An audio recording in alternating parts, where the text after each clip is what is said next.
یہ بھائی کہہ رہے ہیں کہ روڈ کے کنارے میں ہوا بھر رہا تھا، رات کا اندھیرا تھا، چلائی تو اچانک ایک بلی نیچے آ گئی، کسی نے مجھے دیکھا نہیں اور وہ فوت ہو گئی، تو کیا حکم شرع ہے؟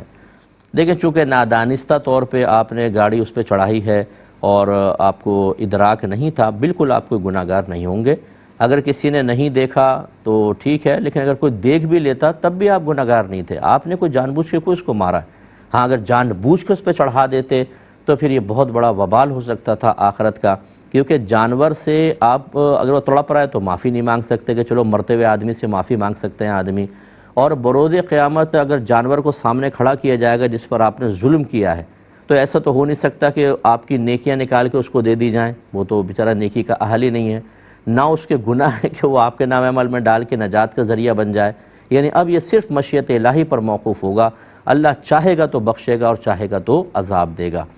تو یہ جان بوجھ کے جو جانوروں کو تکلیف دیتے ہیں، میں ان کے بارے میں عرض کر رہا ہوں۔ نبی کریم صلی اللہ علیہ وسلم نے ایک عورت کو جہنم میں دیکھا کہ ایک بلی اس کو نوچ رہی تھی، اس کے منہ، اس کا سینہ اور اس کی پیٹھ پہ پنجے مار رہی تھی، اور فرمایا اس وجہ سے کہ اس عورت نے اس بلی کو باندھ کر رکھا، نہ کھانا دیا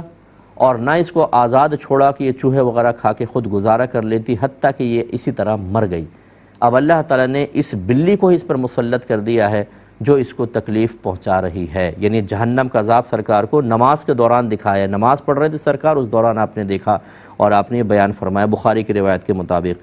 اس سے ہمارے وہ ذرا بہن بھائی درس حاصل کریں، کبوتروں کو اتنے چھوٹے چھوٹے دڑبوں کے اندر بند کر دیں گے، طوطوں کو اتنے اتنے سے دڑبے کے اندر، یا بچوں کے حوالے کر دیں گے، وہ کھینچ رہے ہیں بلیوں کو، کتوں کو مار رہے ہیں، طوطوں کو پکڑ کے ان کی گردنیں دبا رہے ہیں، یہ اس طرح کے ظلم۔ اور پھر کٹوری خالی ہے گرمیوں کے اندر، وہ بیچارہ پیاس سے ہانپ رہے ہیں، ان کی چونچیں کھلی ہوئی ہیں، پانی نہیں ڈال، ارے میں تو بھول گئی تھی، ارے بھائی ہم تو بھول گئے تھے، پتہ نہیں چلا۔ کٹوریاں خالی ہیں، اس میں نہ باجرہ ہے نہ دانہ ہے، حالانکہ نبی کریم صلی اللہ علیہ وسلم نے فرمایا کہ جب کوئی جانور پالے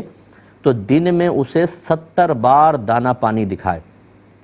یہ محاورتاً عرب لوگ جب کسی چیز کی کثرت ظاہر کرنا چاہتے ہیں تو 70 یا 80 کا ہندسہ بیان کرتے ہیں، مراد 70 کی تعداد نہیں ہے، بلکہ مراد یہ ہے کہ بہت زیادہ کھانا پانی دکھائیں کہ بالکل بھوکے پیاسے نہ رہیں۔ لیکن اپنے شوق کے اندر اور ذوق پورا کرنے کے لیے جانوروں کو اذیت اور تکلیف دینا، یہ آخرت کا بہت بڑا وبال بن سکتا ہے، اس لیے احتیاط کریں۔ لیکن چونکہ آپ نے نادانستہ طور پہ گاڑی چڑھائی، آپ پہ کوئی انشاءاللہ وبال نہیں ہوگا۔